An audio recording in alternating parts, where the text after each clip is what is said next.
So today we are going to discuss about the Bohr's model of the hydrogen atom. Now, as we have discussed earlier about the Rutherford model, what was the Rutherford model, how we explain the structure of atom through his alpha scattering experiment. So today in this lecture we are going to discuss about the Bohr model of atom. So in 1913, Niels Bohr was a scientist who explained the hydrogen atom spectrum by applying the quantum theory of radiation. Okay, so in 1913 there was a scientist who was known as Niels Bohr. He explained the hydrogen atom, okay, the structure of the hydrogen atom and the various spectrums produced by the hydrogen using the quantum theory of radiation by applying it to the Rutherford's atomic model. Okay, now what was the need of this model? Why he did that? Because in the Rutherford model there were so many drawbacks. Mainly there were two drawbacks in the Rutherford model. So let's first of all discuss these drawbacks here. These were the drawbacks of the Rutherford model. What Rutherford said there is a positively charged nucleus at the center of the atom and the electrons revolve around this nucleus in a circular orbit. And according to the electromagnetic theory, whenever an electron or a charge do any type of accelerating motion, it radiates energy. So for example, if this is the electron which is revolving in a circular orbit, if it is moving here with velocity v, its acceleration is toward the center, which is due to the centripetal force. And if this electron has some acceleration, means this electron is doing a accelerating motion. So during this accelerating motion, it will produce energy, it will give energy in the form of electromagnetic wave. What it will do? It will radiate energy. Now, if it radiates energy, then its energy will continuously reduce. Now, as its energy reduces, then what happens? Its radius will continuously goes on decreasing and after some time electron will fall into the nucleus and the atom will collapse. But in reality, it was not happening. Other problem with the Rutherford model was that he said electron can exist in any of the orbitals. If it was true, then an atom should emit radiation of all the frequencies and all the wavelengths. But this was not happening. The atom was producing radiations and the wavelengths of some specific frequencies only, which was not explained by the Rutherford. So these were the two drawbacks in the Rutherford model which he failed to explain.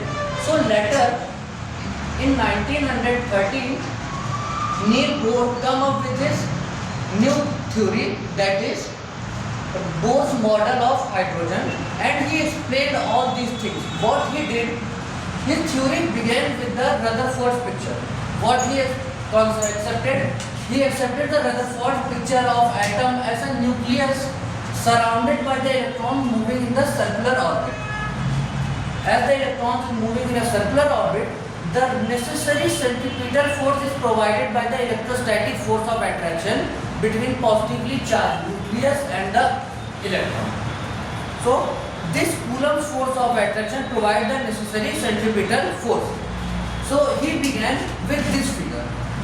Then what he did, Bohr made a number of assumptions. Also what he did, he combined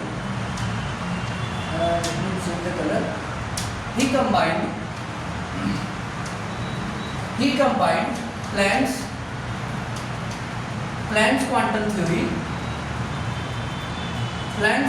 theory with classical theory of circular motion. With classical theory of circular motion. With classical theory of circular motion, and give a very new concept from which the entire picture of the atom become complete. So his theory was completely based on the three main concepts. Now these three concepts or assumptions were the main pillars of the Bohr's theory. So these three pillars were the three postulates of the Bohr's atomic the three postulates will be discussing as well. Postulate 1. So what was the first postulate? In the first postulate, he considered the Rutherford model. What he said, there is a positively charged nucleus in the center of the atom and the electron revolve around them in a circular path. Now, what he said, there is a positively charged nucleus at the center of the atom around which electron revolve in a circular orbit. Okay, and the necessary centripetal force is provided by the Coulomb's force of attraction between the nucleus and the electron. The necessary centripetal force is provided by the Coulomb's force of attraction exerted by the positively charged nucleus and the negatively charged electron. Here we can see that the positively charged nucleus and the negatively charged electron. So there will be a force of attraction between them. You can easily see there is a force of attraction between them, and this force is the electrostatic force, and all those forces which act toward the center produces centripetal force. So what we can say, the centripetal force is provided by the electrostatic force.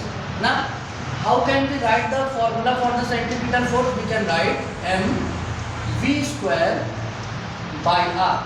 This is the formula for the centripetal force.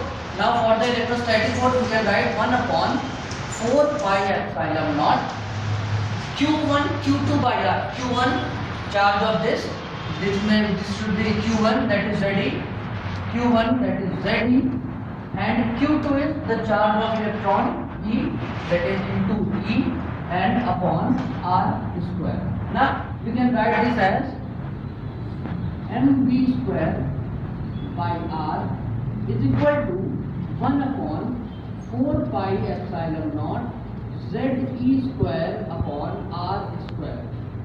So this was the first postulate or the first assumption of the Bohr's model. Now let's talk about the second postulate of the Bohr's model. So in the second postulate, what Bohr said, the electron move only in certain discrete orbits. He made it clear that electron will not revolve or move in all the orbits. Electron will move in only certain discrete orbits, and we call these orbits as stationary orbits. What they called it? Stationary orbits, for which the total angular momentum of the moving electron is an integral multiple of h upon 2 pi. What he said? He said electron will move only in those discrete orbits where integral multiple, where angular momentum of electron is an integral multiple of h upon 2 pi. So what he said, angular momentum of electron is n into h upon 2 pi. What he write? N is equal to n into h upon 2 pi, where h is Planck's constant. H is Planck's constant. Understand? Okay, and we know the value of Planck's constant is 6.6 into 10 to the power minus 34. And if we write the formula of angular momentum, we can write this m into v into r, where m is the mass of electron, v is the velocity of electron, and r is the radius of the orbit, which will become n into h upon 2 pi. Where n, what is n? N is the principal quantum number. What we know as n? N is the principal quantum number. It is an integral number whose value can be 1, 2, 3 and so on. And this equation is also called the quantum condition because it limits the number of permissible orbits. Now, this condition, this equation will always decide that how many orbits will be permitted in an atom. Okay? So from here he concluded what? That an atom cannot have an infinite number of orbits. It is limited by this equation. Now also he said that electron cannot move in any orbit. Electron will move only in those orbits where angular momentum of electron is an integral multiple of h upon 2 pi. Okay? And this is the postulate 3. In the postulate 3, we talked about the energy of electron in the various orbits. What he said, electrons in the outer orbits have greater energy than those in the inner orbit. For example, if this is the nucleus, positively charged nucleus, and let it be the first orbit, and this is the second orbit. Okay, let's consider an electron here and an electron here. Let the energy of this electron be E1 and the energy of this electron be E2. And from the postulate 3, he made it clear that energy E2 will always be greater than E1, because this is the higher orbit electron and this is the lower orbit electron, and the energy of the higher orbit electron will always be greater than the energy of lower orbit electron. Okay, clear? Now what will happen? He also said if an electron jumps from higher orbit to the lower orbit, what will happen? It will release energy. It will release energy, and it will release energy in the form of electromagnetic waves or photons of some frequency and wavelength. Okay? And the energy of this photon, if E is the energy of this photon, then the energy of this photon will be equal to the difference in the energy of the two levels, that is E2 minus E1. Okay, and the energy of the photon is given by h into f is equal to E2 minus E1. Then we can easily get the value of frequency as E2 minus E1 by h hertz. This will be the frequency of the emitted photon. Okay, emitted photon. Also, he used the Bose method to find the radius of the nth orbit of the electron. We can calculate easily the radius of nth orbit of the electron, and we can also calculate the velocity of electron in the nth orbit. We can also calculate the energy of the various orbitals. For example, if we want to calculate the radius of nth orbit, okay, so first of all, let's make a figure. This is a positively charged nucleus having charge Ze, and this is the orbital of some radius Rn. Let this be the electron moving with some velocity Vn. Okay, since it is moving in a circular path, it will have a centripetal force which will be provided by the electrostatic force of attraction between electron and this nucleus. So how can we write this? Centripetal force is written by m Vn square upon Rn, which will be equal to the electrostatic force of attraction, that is 1 upon 4 pi epsilon naught Q1 Q2, that is Ze into E upon Rn square. Okay, we can cut this. What will it become? It will become m Vn square is equal to 1 upon 4 pi epsilon naught Ze square upon Rn. This is the equation first. Now what we have to do? We have to remove this value of Vn, because in this equation we can see that we have two unknowns. First is Vn and another is Rn. And what we are trying to find? We are trying to find the value of Rn. So we have to replace the value of Vn by somehow. How can we replace this value? We can replace this value using the postulate 2. What we have seen in postulate 2? Postulate 2. Remember what were in the postulate 2? M into V n Rn is equal to n into h upon 2 pi. Now, so from here we can get the value of Vn. What will be the value of Vn from here? We can get the value of Vn to be nh upon 2 pi nh upon 2 pi m Rn. Let it be equation 2. Now what we will do? We will put this value of Vn in equation first. So what we will do? Putting value of Vn in equation first. What we will get? Now we will simplify this. what we will get? Putting this in equation first. M into, at the place of Vn, what we have? NH upon 2 pi m r n whole square is equal to 1 upon 4 pi epsilon naught, 1 upon 4 pi epsilon naught z e square upon r n. Okay, squaring this, what we will get? M into n square h square upon 4 pi square m square r n square is equal to 1 upon 4 pi epsilon naught z e square upon r n. Now what we can do? We can cancel 4 to 4. This pi will be cancelled by this, and we can also cancel this rn, this one power, m, this one power. Now all these things are cancelled. Now what's left? What's left? N square h square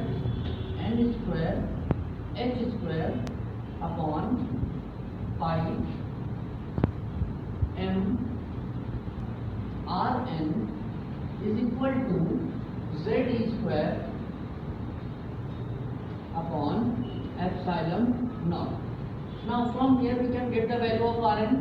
So now from here the value of Rn will be, you can write this using another pen. The value of Rn will be, the value of Rn will be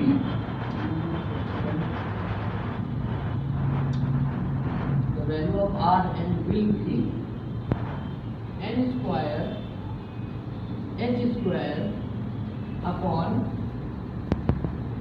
Rn will go here and all these things will come here into epsilon naught z e square into pi into m. This will be the value of Rn. Now this will be the value of Rn. Now we know that there are so many constants here. For example, the value of h is constant. We know the value of h. What is the value of h?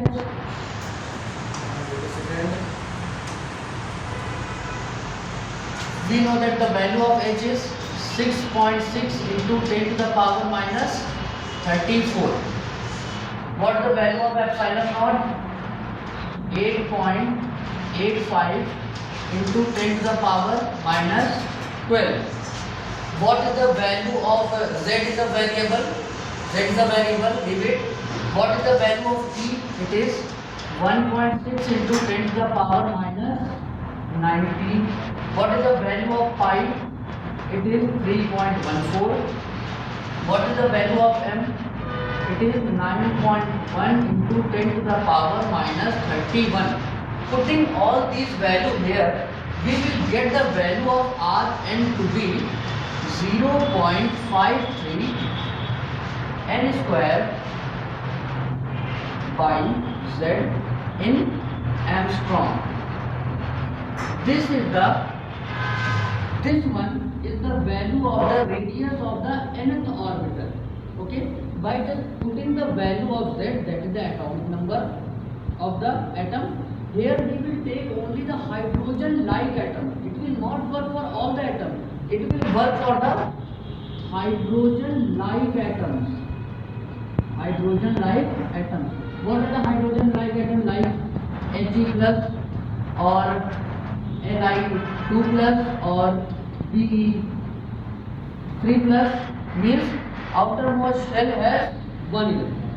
Okay. So this formula will work for only those atoms.